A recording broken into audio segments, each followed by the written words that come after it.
like because this video was a lot of work, and I know you liked the video because I did this and I brought another 1 hour and a half for you.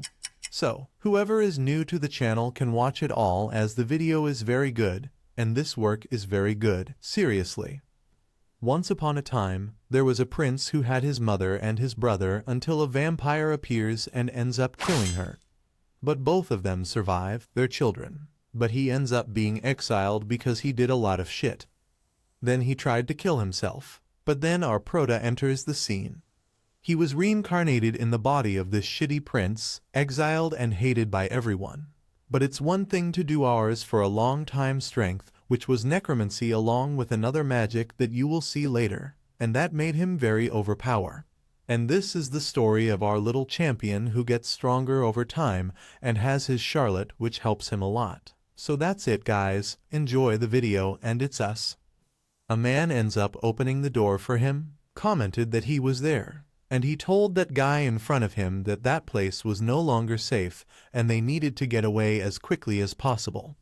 But the old man asked who this guy was, and the guy, trembling with fear, asked if he hadn't heard the rumors on the street. That guy was a lichen killer, vampire killer, the master of the blue demons, and he was heading towards them with his army of the dead alive. He commented that he would not let the Dark Order escape.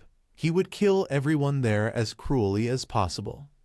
But that guy was smiling and unconcerned, asking why they should worry. They had the best order of the Holy Knights and were with them. But then the guy starts putting his hand on his head, shaking with fear, collapsing, saying no. The knights he was talking about were turned into undead and were going along with the army towards them.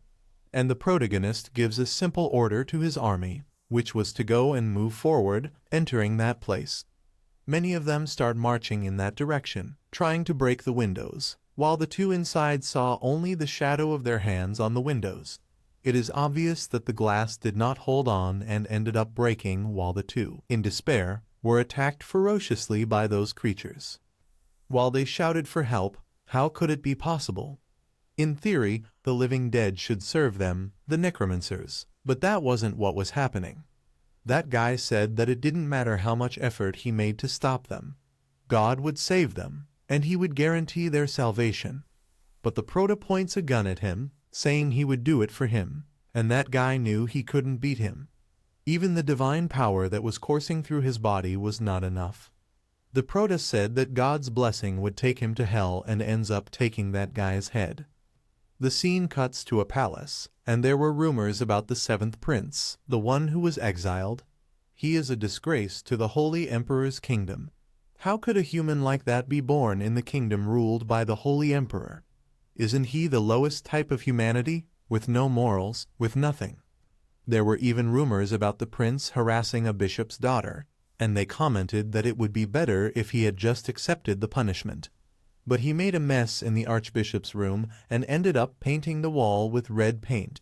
It was written "Slave of Gaia" on the wall. They commented that that made the Holy Emperor go crazy and become very furious. He even sent the prince to the land of the living dead as punishment. He sent him there so that he could reflect on his actions. But it wasn't quite like that. He ended up doing some bad things and even tried to commit suicide, even more after being rejected by a girl. But luckily, he managed to survive. The guy is so that he failed to take his own life. But there were also rumors that after this incident, it was strange, but he became a completely different person. He worked hard at the monastery without getting into trouble. Everyone in the city was obsessed with him. Obviously, there are people who are suspicious of this strange attitude. Because he would have suddenly changed out of nowhere, as if it were another person. It was really strange. There were rumors that a demon entered his body because he committed blasphemy. The prince made a contract with the devil, maybe. Also, another rumor was that there was a body walking around the monastery and going on. There were a lot of rumors of all kinds. The scene ends up cutting while Prota asked what they thought because he wanted an honest opinion. He was a living dead man. He kept looking at Prota, and I think he couldn't speak. Prota was a necromancer, Alan Alfuse, 16 years old, the seventh exiled prince, and Prota ends up closing the system window, wondering why it appears all over time. He believed that the rumors arose because some people saw him walking with those two. Oh, if he continued like this, he would be accused of being an R, and what he should do isn't even actually. He explains that he doesn't even it was this Alan Alfuse. He was an ordinary person from Korea, but randomly he became the son of the Holy Emperor's trash. And it entered his body when he was hanging from a rope, and he said that thank God the rope had broken, didn't it? Because otherwise, he would die a second time. He even managed to see a status window.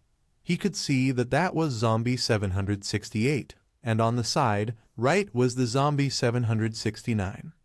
He opened his arms, saying he had a necromancer skill, and he used to work as a cemetery guardian. This made him have an image of an arid, unfortunately, but he was quite confused and started to understand the situation. But he thought he would have to stop doing that because otherwise, he would to make matters worse. He explained that they really worked well together. The zombie would dig the grave, then the zombie would bury the other zombie. And after that, the grave was made. All you had to do was put a tombstone in the grave with the name of the deceased. He said that person was a beautiful day while the zombies were happy too. But he said maybe it's a good time to say goodbye, and the zombie is in shock, wondering why. They start to make almost a protest there against the Proto while he was telling them to calm down. He even commented that one of them seemed to be quite angry until he was drooling. He was trying to say that this is his first life, and it was complicated, but he would explain the rest later as he was just trying to have a peaceful second life. And he would think more about it while he approached those three zombies, and he asked if the zombies agreed. And then they ended up pointing the finger, saying yes, and so they start working. Two guys appear nearby, asking if the other one on their side had heard that. But the one who was loading the cart told him to speak quietly and pull quickly. He asked if he wanted to die like those two who were being pulled. They just had to hurry and go to the prince for him to take care of the rest. Furthermore, it was also supposed to ask him to help that cursed king, and a scene from a red eye ends up appearing that looks like the eye of Sakura Gojo. That incredible persona cuts to a fierce fight of a bear against the living dead. They bit the bear's skin mercilessly while the bear was furious. Obviously, he was being eaten alive. He ended up attacking one of the two zombies, which ends up being thrown away towards the wall, but other hands end up appearing from the ground, catching the zombie, and the Proto even commented that that bear killed several people. Luckily, he was able to summon many zombies to resist that bear. It was definitely much larger than those of his zombies. But in the end, the quantity was almost gaining strength, and that bear really was all finished. He gets close to Proto, trying to bite him, but it was already over for him. Proto gives his final blow with a knife to his head, and one of the girls who were on Proto's side, who we didn't know yet, was just looking at the situation. He commented that the result of the fight was obvious, and the girl ends up calling the girl a prince, and asking if he was okay because she would help him. He said he was fine, but he just used a lot of divine power, and that's why he was exhausted. Besides, he wondered in his thoughts why she was there. Maybe if she was there to hit him. He also said for her to call her Charlotte, which seems like he showed all his power. He commented that he wanted to live a life in peace as an exile, so it would be quite nice if she could hide her power and not speak to anybody. But that was just Charlotte's point of view. While she said prince, the real Beyond was there, almost dead, ugly, very ugly animal. He starts to think that she would no longer bother her, and that's why it was to leave him alone too. She commented that he was her savior, so she would listen to any of his wishes. He asks, "What do you mean, Salvador? I don't understand," and obviously, he asks why she thought that, but he's interrupted at the time. Someone ends up arriving, calling the prince to Charlotte. They asked why the two were there in that tunnel. Furthermore, he asked if the prince was okay because they even brought the equipment to explore that cave, and soon they start to slowly go down. He starts to think that he was fine just to go back there up. He was already aware of that situation. Furthermore, that extra asked who had summoned those zombies to go after that bear. They even asked if it was the two of them who did it because it was a bear known as the King of Gluttony. Not even they knew how many people he had hurt until that moment. He said he thought there was a necromancer in that cave. He even tried to turn the cave into his base and killed that Euro that was already there. Both the Russians and the zombies were dead when they arrived, and the extras started saying that it made sense because necromancers were also scary. Proto commented in his mind that regardless of what the woman called Morian was probably already dead. The necromancer tried to lure them to the trap using it to kill people with the bear, and the guy asks what they were going to do at that moment. While the PR said that they just had to go deeper into the cave, it was obvious that those extras were scared and reluctantly asking if he was really sure. But he said yes, he needed to see how good that necromancer was, and they said that then they would leave right there. The scene cuts to a cave. There was even water running, a source of water, and they were behind a stone, a rock, until the guy tells the prince to look in that direction. He commented that it was Morian, and she was tied by a rope and full of drawings. They start to go after her, saying that they had arrived to save her, but Silver doesn't let his guard down. He is surprised that she is alive. The necromancer used her as bait. That's a fact, but it would just be easier to kill her and take care of her body. He wonders if it's that woman. He comments that it was just a maybe. And then Morian realizes that the prince was there. She is grateful that everyone was there trying to save her. But then Proto ends up attacking that girl with a blow to her head. She actually takes such a hit that even the extras are in shock. They are even scared of the prince, asking if he was okay. But the PR was cold, saying that he should have hit with a sharper edge and apologizes for making a mistake. They ask if Morian was okay, while the other asked what was wrong with the prince. But the PR said that he could see everything that way. Morana was 63 years old. Her specialty was honey trap, necromancy, dissection, curse, and murder. She is extremely nervous and agitated. He begins to think that Morana was not the bait, and the girl starts calling the prince. She said there must be a misunderstanding. But Proto said he wouldn't listen to her anymore and told PR that the others shouldn't fall for her talk. He said that she was a necromancer while she asked, what was that impossible? And Proto said that everything from the name to the age was a lie. But then she starts to think that this shouldn't be happening, and she starts screaming that the necromancer dragged her there. He even tortured her, but he was like, yes, I'm connected. He asks her if she really thought these people would believe her just because she acted so kindly. He asked her to drink that holy water since she wasn't that necromancer. And if she was a necromancer, her organs would melt, but that's the best medicine for humans. Even their wounds would heal instantly, and she said he wouldn't need to give something so precious to her, while he said yes, it was really necessary. He ends up asking her to drink, almost threatening her with that psychopathic look of his. It was obvious that she shits her pants, asking how he had discovered this rudeness of hers. No one really suspected while he acted like Morian in the village for a whole year. So how did that damn prince discover her so easily? What kind of power did he have? He had it there to ask if she really wasn't going to drink it, right? The prince was giving it to her, so she should be taking orders. While she said that anyway, then her aura changes and becomes red. She was going to get rid of him during the death wave anyway, and she ends up throwing something in his hand, and that holy water ends up falling on the floor. She commented that he just accelerated his death by calling him a prince and ends up turning into an ugly old woman. She said she tried to keep him alive longer, but he failed, and at that moment, he would die. He ends up taking a step back, head of the poor skeleton, and he asked how dare she act so arrogantly in front of him. It was for her to retreat while he was being nice and ends up swearing at her. She wonders what he was doing, very strange, and someone appears behind her back. It was Charlotte. She ends up knocking the witch over, the PR holding the hostage skeleton. Poor guy. He said, "Good job, Charlotte," while the witch didn't understand anything. She asked what he had done with her skeletons. She even thought his shovel was a source of his strength. He said that was it. The shovels have been amazing lately. But then the witch said it couldn't be a normal shovel, it should be a holy relic.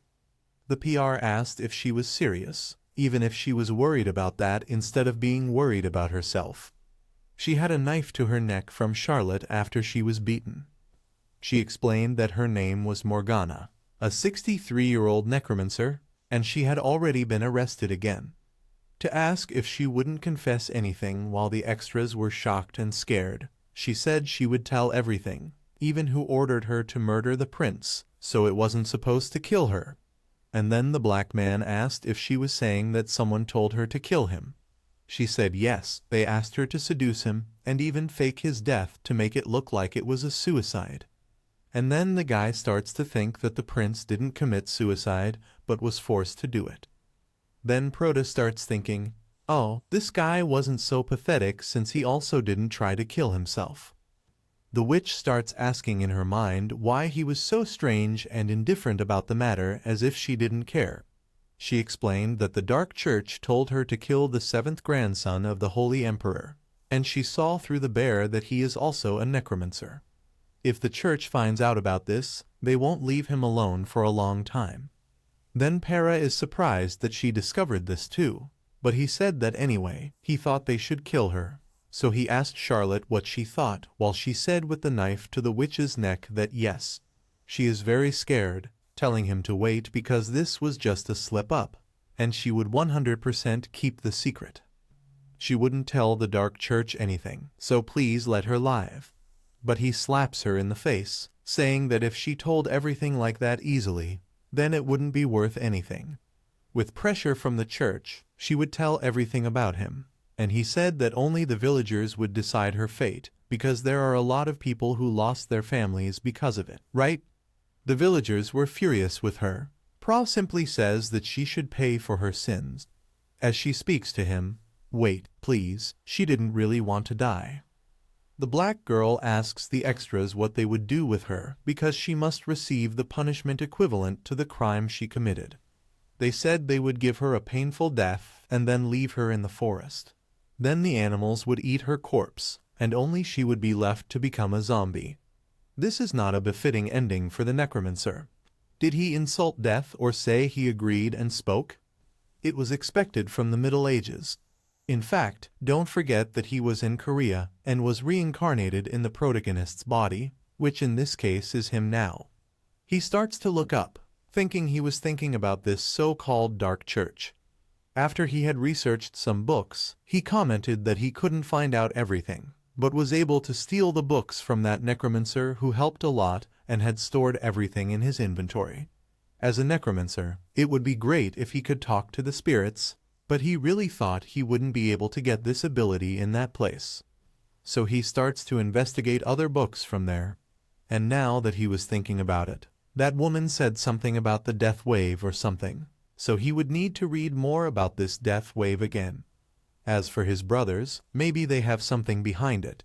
And anyway, he was already a prince. They must have been trying to get rid of him because of the battle of succession. It was obvious that this was a power struggle. It was very complicated, and he said that this was the royal family. This royal family he read in books. He really didn't want to be murdered by anyone. Maybe he should hire some mercenaries. But he said that for now, he should improve his proficiency and skills, and there was someone after him. This was Charlotte. She was thinking that the prince would probably be murdered. She commented in her thoughts that everyone said that His Highness had changed a lot. He was similar to her in size, but he always took the initiative in the fight. He saved several people alone in this incident. He took care of the funerals of those who died. Furthermore, she remembers a conversation she had with a man. He told Charlotte that while she was recovering, the prince also took care of the bodies of her parents, and she starts crying. She bangs her fist on the table, saying he saved her parents, and she also wanted to thank her. But nothing she did was enough yet, and there is a lot of danger lurking for the prince. She needed to be a shield to protect him, and she looks at a book and said that in this case, to protect the prince, she would have to become even stronger. She was quite determined while the proto-window was blowing. This was the magnificent prince. How incredible, huh, friends? The scene cuts, And the book shows that the living dead evolve over time. When the zombies' bodies decompose, they become skeletons, but if they are able to keep their bodies intact, they would evolve into a stronger version, which is called from Gaul E from Gaul to do LH, and from D Lamb to Vampiro. The more they evolve, the more intelligent and powerful they become. When the zombie is in the dark, the mana contained in the darkness makes them evolve faster. And that's why these things always want stronger and stronger mana. Thus the fate of all zombies is called the land of dead spirits. To prevent their flesh from deteriorating and rotting even more with hot weather, they leave for cold and dark lands. When autumn ends and winter arrives, the cold period is when their instincts to find the land of dead spirits are at their peak, and it is called the death wave. On December 25th, the coldest day during the period of the wave of death, the day on which the land of the king of the dead Ammon died, is the day on which the greatest number of living dead seek the land of dead spirits to recover their lives. But he closed the book and spoke that there is more or less a month left until the wave of death. He commented in his thoughts that witch was planning to use the zombies to kill him, but someone appears and calls him. Charlotte said she would help him keep that book if he gives her the book. He said everything was fine and ends up handing it to her while she leaves, and he even commented that he didn't ask her for anything. But she still continued going to church there every saint day to help him. In addition to organizing the books, she even does the cleaning, organizes the cemetery, and prepares meals free of charge, and he wonders if he could really accept all of this. He simply comes to the conclusion that she would simply leave when she got tired, and from what he heard, it seems that the Grill accepted her as his adoptive daughter. So she has a home to return to, and he said that guy, even though he seems loose, was still a nice guy, but it ends up sounding like the sound of a door opening, and there were 3 knights watching the guy until it was shining green. It was probably someone important. The duck is even surprised and wonders what was going on there. He saw that guy's name was Harmond, 33 years old, vice commander of the Knights of the Holy Cross fencing Sacred Family Protection of Ha. He commented to Proda that he found out that he captured the witch Morgana, and Proda becomes suspicious, thinking that he got straight to the point without even greeting himself. He was treating him as if he were an exiled prince. It's not even the case for coming to the conclusion that considering he already heard the news, it must be those guys who were watching him. Proda said that was exactly what he captured with the help from the lions and asked why. His question was if he had a problem with this or something like that. He said that they were just there to confirm the facts, but it seemed to be true, even though he said that Proda fought incessantly with the villagers. While Proda only confirmed, that guy continues saying that he even killed the king of predators with an agricultural tool, and the guy is like, what? The guy goes on to say that while a person named Grill killed 30 zombies and cornered the witch with holy water, the Proda has even more doubts while Charlotte is surprised, lost in the world of her thoughts. The guy said that farmer told him, and the Proda starts to think that it wasn't even 5 minutes ago that he praised him, saying he was a cool guy, and now he was lying so blatantly. The knight said that he honestly thought it was an exaggeration, but after seeing the remains of a fierce battle, he really thought that everything he said was true. Silver only thought that if he was really a holy knight, he shouldn't be naive like that. The knight asks if Proda knew that Morgana belonged to the Dark Church. He answers yes because she said so herself. She was saying this as if it were some kind of secret, but it seemed like a public fact. The guy was saying yes because they are a perverse organization. Morgana managed to devastate 5 villages alone, and to begin with, he said that he was joking without even knowing it.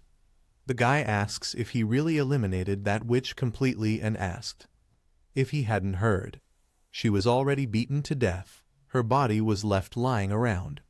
Then the guy asks who did this, but Proda said he didn't know what kind of strength he would have to do it, and he had his hand in his pocket, thinking it was of course true that he judged her.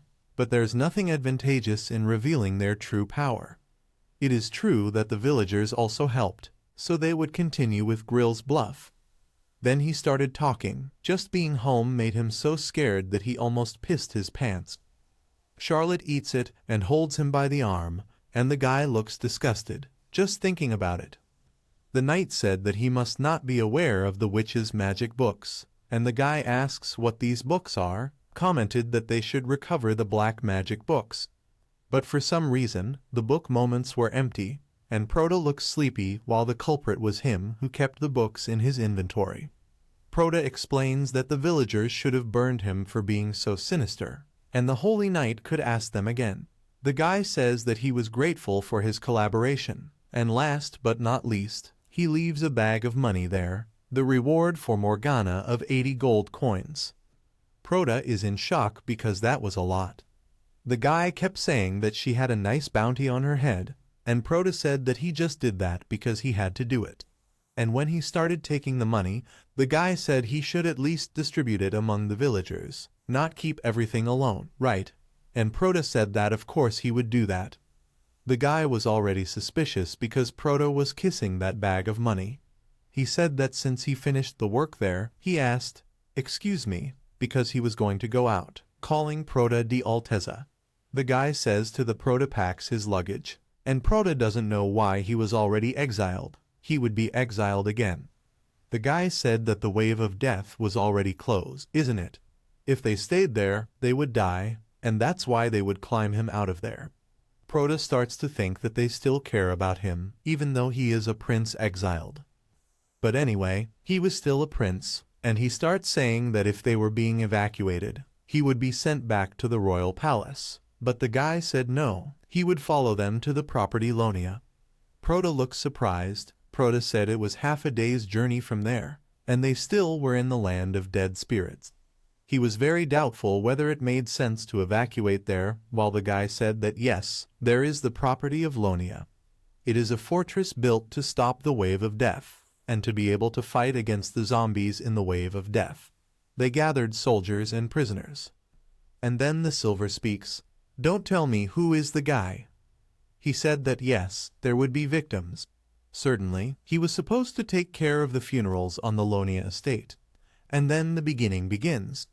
Imagine how many undead he would get. The scene ends up cutting, and the guy in front of the car was called Gennard.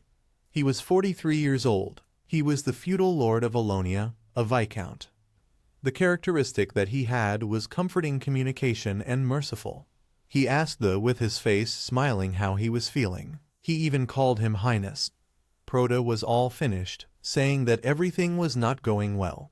The guy was even curious about why. If his journey there was difficult, or the Proto explained that the carriage was not comfortable to ride in, while the Proto was thinking that until they were treating him very well for an exiled guy, while the Viscount asked who those guys were there. And the guy with red hair simply says that he was someone incredible, while Charlotte responds that he was just a servant. The boss asked for they stopped talking and took him to his room, while the Viscount said that he would take him. Proto had a simple question why he had to go there. The land of dead spirits, land of Lonia, nicknamed the Fortress of Sacrifice, was a place that was called yes, because the victims relieved the anger of the living dead who gathered there. To wall of the castle that surrounded this entire land is just to block the wave of death. Furthermore, they should resist for a month against the zombies. And after that, the Proto begins to see all the prisoners who would fight on the front line. That knight warned that Proto could help them by healing the wounded and helping him with funerals and prayers. He said he thought it would be easy to help, but then there was one detail. The knight said there were more or less 2,000 to 3,000 casualties a year, and the Proto is frozen while the guy asked if he would want help from someone because he was alone. He also commented that he was at least 80 priests who could perform the purification ritual, and the soldiers would help him with the funeral, so it was not for him to worry. Besides, sometimes there are men who die of exhaustion from working too much, but it will be calm according to him. Proto ends up calling the feudal lord.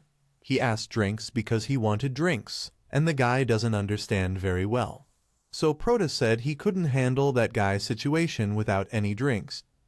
At that moment, he would rather die from so many babies than die from working that way. Proda would tell Charlotte and con grill and have fun too, while she said she had understood, and the para, taking a bottle of wine, told her to come back before the wave of death started, and the two said what who had understood. Pra also warned him that they both had to protect him, and he ends up leaving, saying he wanted to rest a little. Charlotte starts to think for him to just trust her, but then the warrior was too thinking something else. He said mature his ass, and on the other side of the door, the Proda said that the performance was very good. Of course, he wouldn't drink that. He ends up scratching the bottle, and one energy ends up appearing. He commented that he would have to at least keep some sacred drinks to survive all that fight, and it's better to fill all the bottles with holy water and consider it as if it were his energy or something like that. If he continued pouring his energy into water like that, it could serve as a kind of training to control his power, but he notices something there. He says that is very interesting. There was a weapon at that time. He starts to pick it up carefully, saying that he already saw in a book that there really are weapons in that world, but he didn't know it was so common. So he said that the reason why people prefer guns, white weapons in that world full of monsters, is because in that world normal weapons are just for show. To be more exact, when you shoot with this weapon, you use mana instead of gunpowder, and they could use it by pouring mana or sacred power, but it consumes an absurd amount of mana. That's why people end up fainting after shooting about 5 times, and it takes 5 minutes to manifest a bullet with mana. That's why people liked guns more white, and he commented that in movies, they kill a zombie with a shot to the head, and he wonders if it was like that the way he created the magic bullet and then just shot the zombie, and bang, he shoots a very powerful bullet. As the system window appears, saying that he has successfully manifested the holy power bullet, he is fascinated with that power of that weapon. He made a huge hole in the wall while another system window appeared, saying that was activating the divine energy, and he starts to think that he got really screwed. Everyone starts shouting what the noise was. They were worried, and after a while, that guardian, that night, had a frown while out the guards who were around him said that the vice commander didn't seem to be in a very good mood. They said he should be focused on the coming wave of death, and he thought it would be that, or perhaps even because of the 7th prince. But before he finishes speaking, the vice commander ends up calling the attention from the two, saying that he didn't want to warn them to keep their eyes on the prisoners instead of keeping their eyes open. Sharp conversation. The guy gets very scared and ends up leaving the place to look at the prisoners. The vice commander said that they really weren't completely wrong. He said that it was the 7th prince's fault. He heard a very loud noise last night. He remembers Proda telling him not to peep into the room's sensitive teenager, and he was invading his privacy. He starts to think that privacy was his ass. He was all nervous. He started walking to the side, saying that that guy was sure he broke something, and he starts to think that the imbecile is always an imbecile. But before he continues with his thoughts, someone interrupts him. The villager said that he changed a lot after the suicide incident, almost as if he had lost his memory. He even completed his duties at the cemetery. He even volunteered Ava in the fight against the group of zombies. He saved the village, and the vice commander starts to think that the villagers said so many good and meaningless things that that was total nonsense. He should have subordinated the ease he can only, and he begins to imagine the scene of Proda mistreating them with a staff, saying that it was better for them to respond properly to the holy knights when they arrive. He puts his hand on his chin and starts thinking like that. Man, subduing a Morgana-level necromancer was impossible. It looks like that guy called Grill is pretty strong, can only be done, and he said that the misunderstanding was only getting worse, and he had better write a letter of recommendation for him so he can take an exam and become a holy knight. Take advantage of the opportunity, right? But then he notices something hiding behind the wall, saying that the prisoners were fighting again. He starts arriving, fighting, asking what he was doing before the battle. But he ends up being surprised by what he had seen. Who was there on top of the guy holding a pear as a weapon was Proda, asking if he didn't know who he was. He was apparently very nervous, very angry about the situation that had happened. One day it ended up passing after arriving at the Lonia property. People began to die from the epidemic and the excess work, and the PR was there in that place, digging several holes. He now found out in the best way why they had taken such good care of him. It was obvious that he was supposed to work until fainting. He was wearing a bird's beak mask. The system said it was a purification spell that was applied to her to prevent contamination, and he begins to wonder when the zombies would appear, but he hears a scream in the background. He ends up looking in the direction that guy was asking why he had just raised his head. He calls Proda and asks if he didn't want to rest a little there. That was Rise Count Edrin's eldest son, commented that looking at him, you can seeing that he was just a student at the academy. And Silver asks which academy my friend was thinking he went to there to serve as part of the disciplinary action. They start to make fun while the Proto looks stupid. They commented that children from good families could be easily dismissed, and it was obvious that he was just a country bumpkin from the outskirts. It's not really the extras. They don't waste time anymore and start drooling over that guy's egg over there, the Count's son, saying that if he wanted to have a peaceful life, he should listen to that guy. And the blonde said that if he didn't have looking for a maid, he wouldn't even have gone to that trash town. But then he ends up looking at one who was right away, the Charlotte. He said she would serve him well. He asked if he was referring to Charlotte, and then that guy asked if she was his maid. He started bragging that one day he got his hands on a girl from the academy who was as beautiful as her, and he started screaming, saying he would take care of her. But she ran away in fear and even forced him to raise his hands against her. Then Proda started to think that that guy was really disgusting. He was petty. Proda just turned his back, imagining that he would rather dig that ground there than talk to those disgusting guys. Then the blonde asked if he was already leaving because he didn't even let him. He also ended up calling that maid Charlotte. He asked if he had called her, and he said yes. While Proda observed the situation, he was already a little more serious. That guy grabbed Charlotte's arm, she didn't understand anything, and even the thing she was carrying fell down. He asked her to listen to him play elsewhere with her master, but she said she was very busy at that moment. That guy started saying that she didn't understand what was happening, and that it was something simple to play with a peasant like her. But before he continued talking, she squeezed his fist, and he finished screaming in so much pain. Proda said that she could take care of herself on her own. She almost broke his arm. The guy started crying, calling her monstrous. He commented that they were just stupid and had nothing, as well as strength since they lived in those remote areas. But he said it was enough. The guy continued saying he still couldn't believe how her parents managed to pass that monstrous blood to a girl like that. He said it really suited her considering half the people in the land of the living dead turn into zombies, and her whole family would soon become a bunch of zombies. At that moment, Proda raised his shovel and ended up hitting it so hard on the ground that the guy was in shock.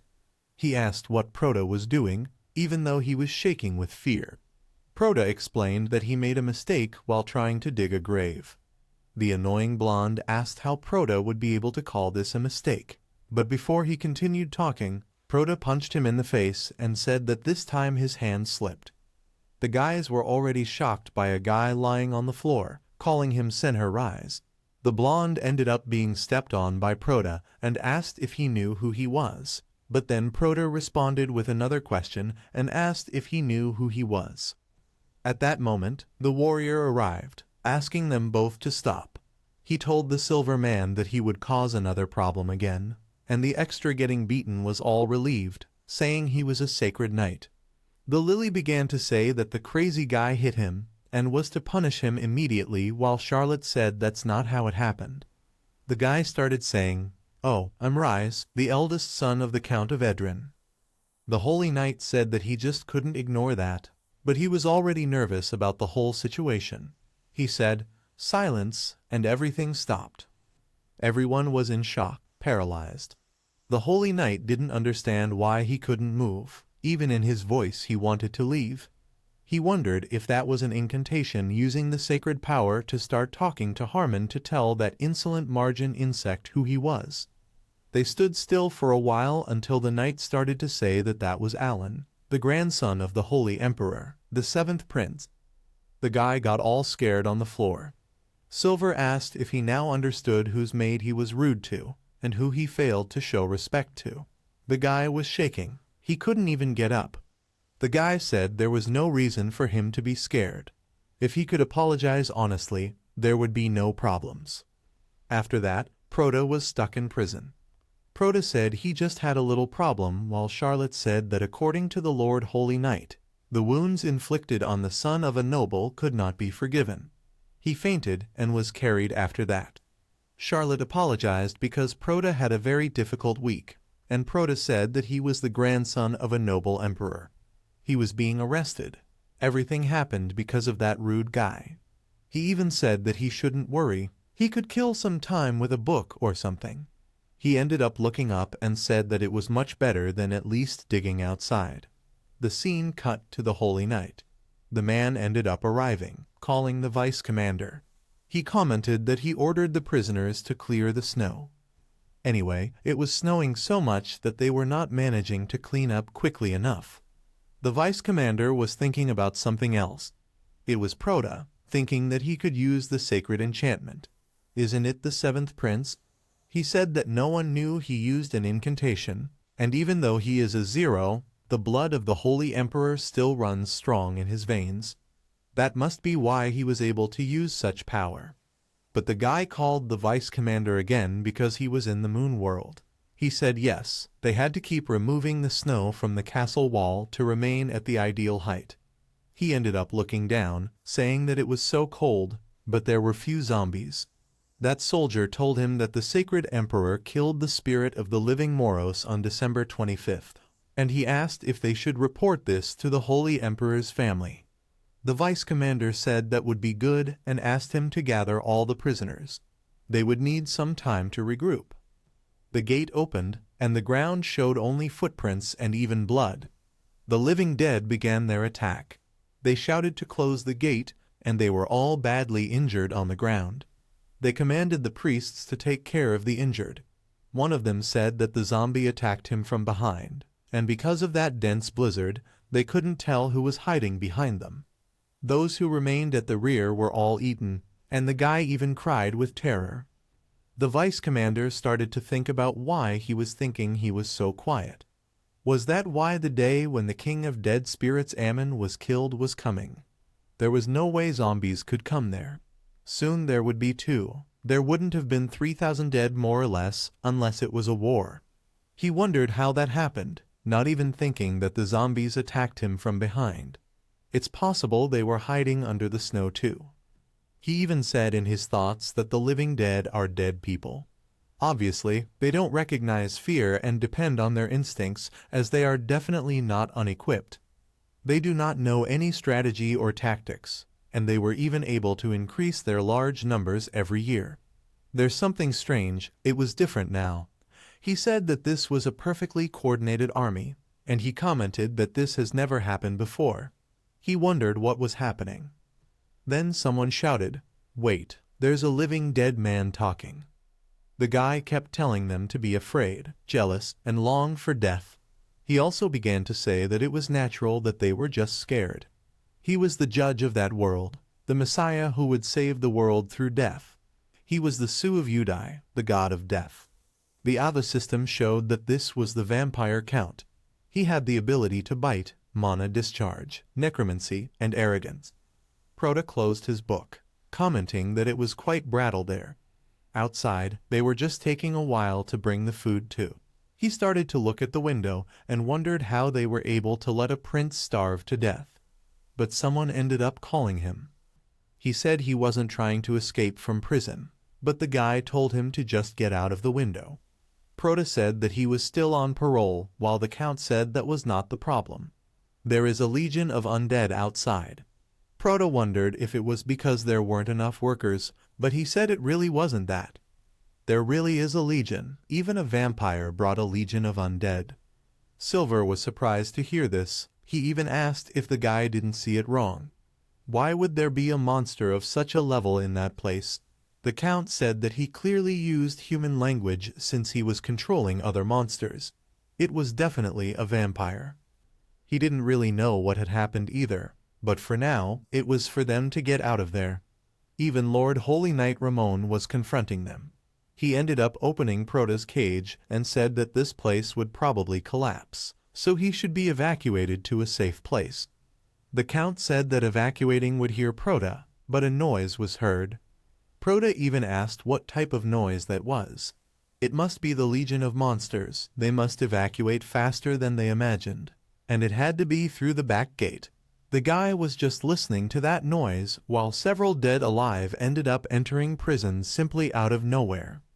The prisoner wondered what was happening.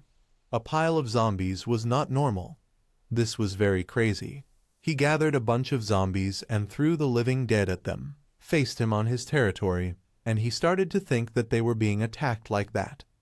Out there, Dev should be filled with these things also to close that prison by calling the feudal lord was to come to Real and command his soldiers. If those residents were being hunted like that, there would only be more living dead to kill.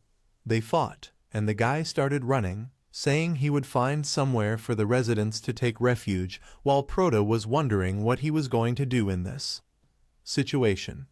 They were able to take care of everything until that moment. But that's because they were at a level that he could handle. But he was completely outnumbered this time, and in a situation like this, he had no choice but to run. He ended up using a shiny skill, and kind of like a liquid apparently ran between the zombies, and then they were all on the ground. He said that he would use this chance to go out quickly, and he began to observe the situation, already panting from tiredness. It was total zombie chaos everywhere, biting everyone while the victims were asking for help. A guy started shouting that he had nowhere to run while the soldiers were telling him to retreat immediately. They would push them away with their shields, but then they would realize there were zombies coming from behind too. In this case, Prota was stopped. He really didn't know what to do, even though he didn't know how much time he would last with the holy water that he has made so far. He would never be able to fight against all those zombies. He raised his shovel, saying that it wasn't what he wanted, and commented that it looked like the goddess Gaia was angry because she can't control him. He ended up slamming the shovel on the floor. A system window appeared and said that the blessing was beginning in a large area. A strong energy with holy water ended up around Prota as if it was a water hurricane and ended up raining holy water everywhere. This was the deliberate plague. That rain was all over the place, hitting all the zombies that even burned because it was holy water. They obviously started to scream. It was a deafening noise. People started to see that the zombies were melting in the rain, but then one of them ended up realizing that his wounds were also healing. They started to say that it was holy water and not normal rain. But what do you mean, holy water was falling from the sky? They started to think that it should only be a blessing from the goddess Gaia. But one of them realized that it wasn't Gaia who was doing this. It was Her Highness. A woman, there is no doubt. Then he told her to look there. The holy water was surrounding His Highness. Prota was doing his best. He was already quite tired too. People started to wonder if he could really use a sacred power that way. They said that he was already expected to be an exiled prince. After all, he was the grandson of a hero who stopped the king of dead spirits by hand 50 years ago and was the Holy Emperor. Celtic Addis, what a difficult name, young man. The warriors start to wonder if there were any residents who needed help. The feudal lord opened the gate of the mansion, and he would guide everyone inside. It's obvious that the entire population is very happy with this, and they start to run. The woman, holding her son, said they were alive. They made it, and they started to thank Prota too. He was all pale and tired. He said it was clear even though he made it rain inside the castle. He was very exhausted, and he realized that at least the soldiers were still okay. So he called those two, saying they were going to go with him to help the holy knights who were outside. Obviously, they were in shock because they would die if they were. They didn't even have weapons for this type of situation. He explained to Prota that the living dead could not be defeated by the weapons of ordinary people like them. Proda pointed down, saying that is why he gave her a blessing. He said it's also his first time, so he doesn't know how long it would last, but their weapons have a buff of sacred power. But obviously, as the guy was from another world, he didn't know it was a buff. Proda explained that it meant that their weapons would work against them, and he said that he had to repay Eli for having saved their lives. That's why they had to help him, and then they were already determined they would fight to survive. The gate ended up opening, and it was pure chaos outside. The warriors were trying to survive. One of those zombies was going to attack that soldier, but a blade ended up going through his head, cutting those two heads in two. They were fascinated. He said he barely touched the zombie with his gun, and it had already been split so easily. Really, that sacred power was a very powerful power, and they said that those zombies were nothing. One of them said that they would help. That soldier said that at that rate, they could really win. He started to say that the hero's descendant was with them, but a strange horse appeared, and it was a knight. The horse was a skeleton on fire, and that monster ended up attacking one of the soldiers, who ended up suffering a very powerful blow while the other stayed on the ground doing nothing. He was totally paralyzed by fear. He said that they couldn't defeat that monster, but a weapon ended up appearing, and it was Proda who was holding the gun behind that warrior. He said he was a little late and ended up asking for an apology. It was his first time using that, so he wasn't very familiar with that weapon. That warrior began to prepare his next attack.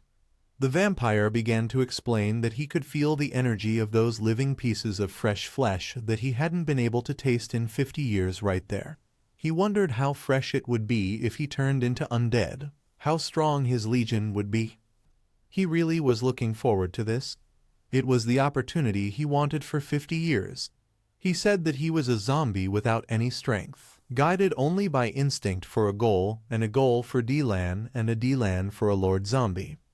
Then finally, he arrived at Vampiro. He commented that it had been a long time since he wanted to become that capable of thinking and judging. Vampires are classified according to the mana they possess. Although he was not recognized by the other vampires not long ago, he became one, but he was still confident. Being someone who received the power of a vampire count since he had that, he was holding a skeleton that was the skull of the king of dead spirits, Ammon. He commented that thanks to this skull, he was able to gather the necessary mana that would take him at least 100 years in just a few decades. It was for him to contemplate that legion of 20,000 dead. In fact, he said that he would soon surpass the level of count and would advance to the path of a king.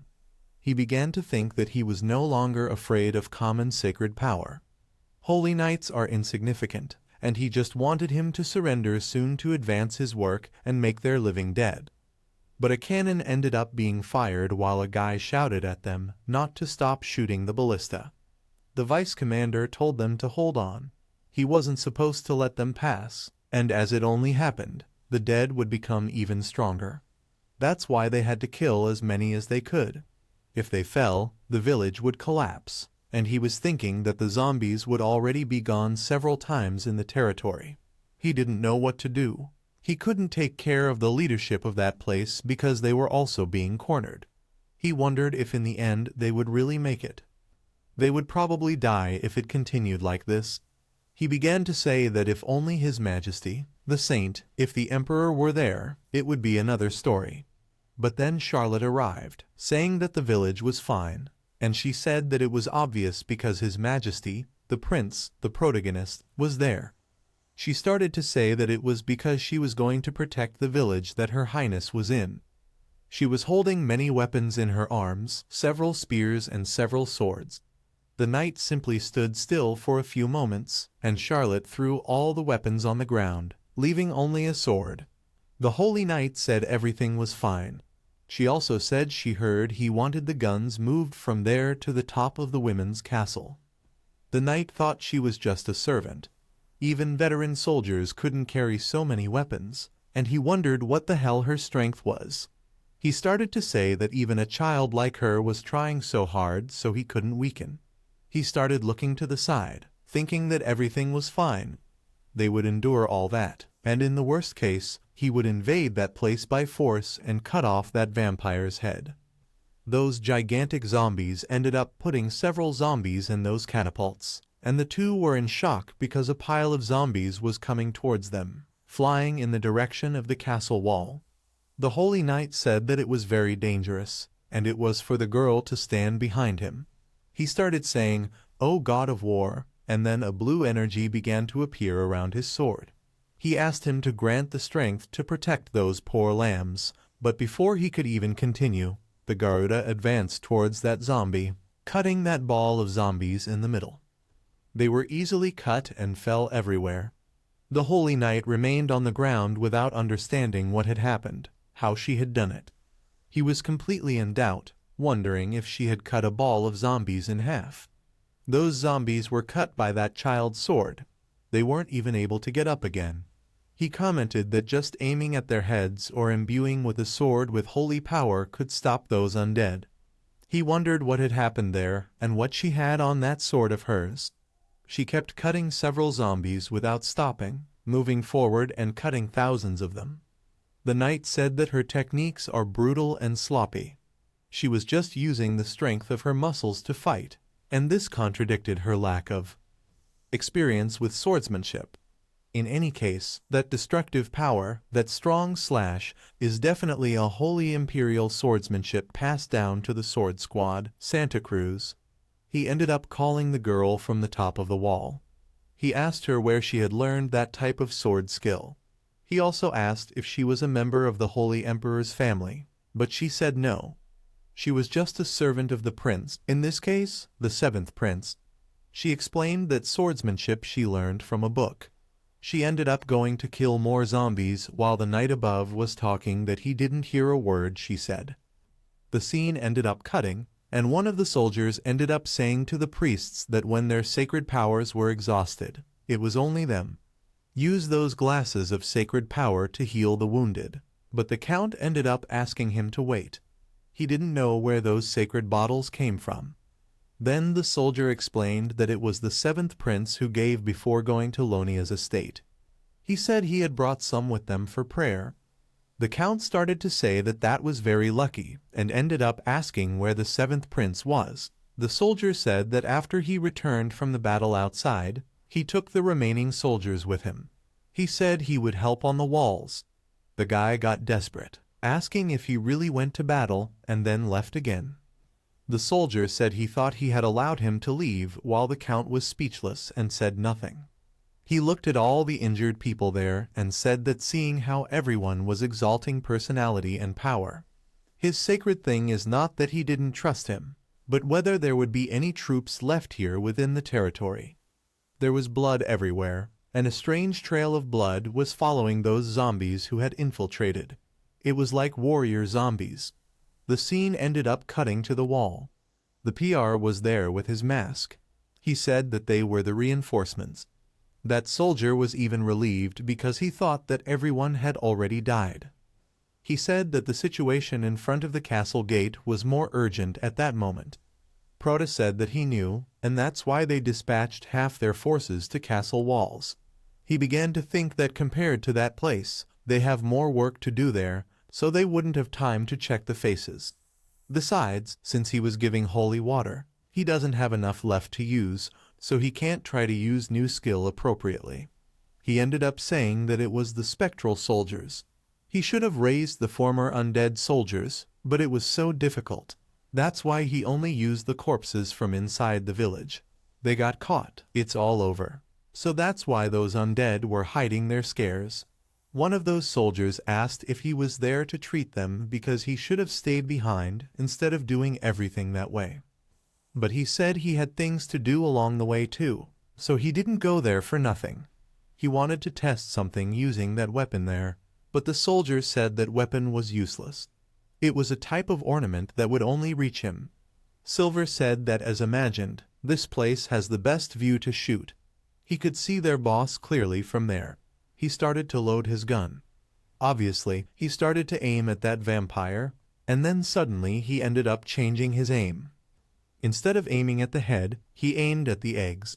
He started channeling that shot and saying that this would be the perfect chance to make him experience Gaia's blessing. The scene ended up cutting to a knight asking what the situation was. The vice commander went there because the evacuation of the territory was finished, and it was supposed to let him help too. That knight said that luckily the situation didn't get worse.